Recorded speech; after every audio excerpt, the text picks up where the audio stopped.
No fa tant de temps, en un petit poble anomenat Montnegre, hop, de cop i volta, els animals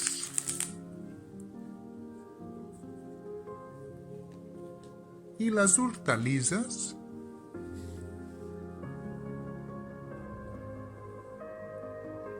van desaparèixer. La gent de la vila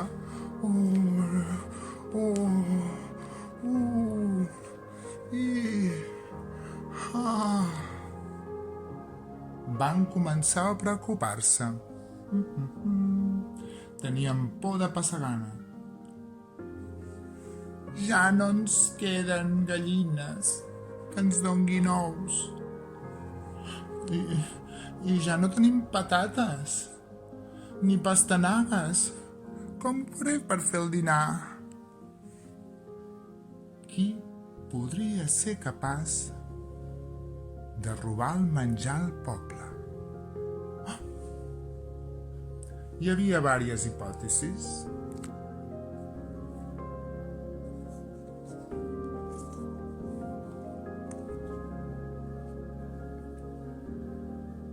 Però hi havia una que era la més entesa.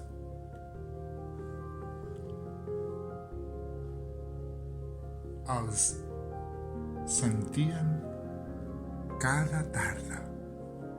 Eren els rugits d'un drac.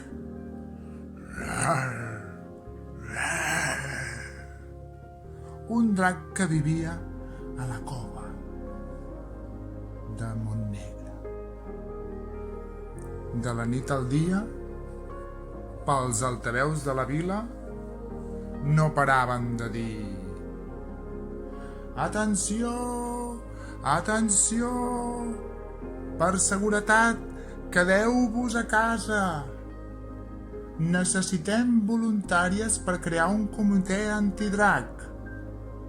El comitè antidrac ajudarà a lluitar contra el drac, és qui ens roba el menjar. Els dies passaven i tots a casa sense res per menjar. I així el comitè va proposar que fos una persona la que anés perquè es mengés el drac. El poble tenia molts dubtes. Però es van deixar convèncer. Es va fer un sorteig per decidir qui seria la primera persona. El tros de paper escollit hi deia Jordi. Però per videotrucada van trucar al Jordi i aquest es va quedar paralitzat.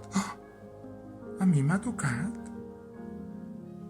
I no va ser fins que la seva germana al costat li digués: jo vaig amb tu, no et preocupis, som-hi. I així tot el poble es va sumar a anar fins a la cova del drac. Aviam, aquesta cova.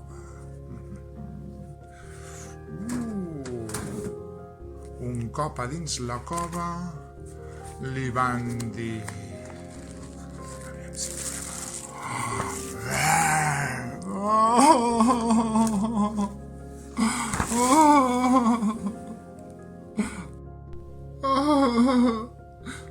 un cop a la cova es van trobar el drac.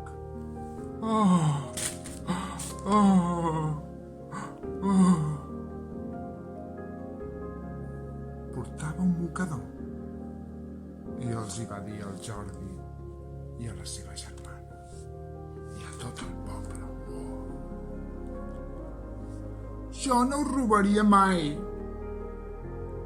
Ha estat un agent que es fa dir el comitè antidrac, anti-jo. I les veïnes i els veïns se'n van baixar cap al poble, tot enfadats, i van anar a casa del comitè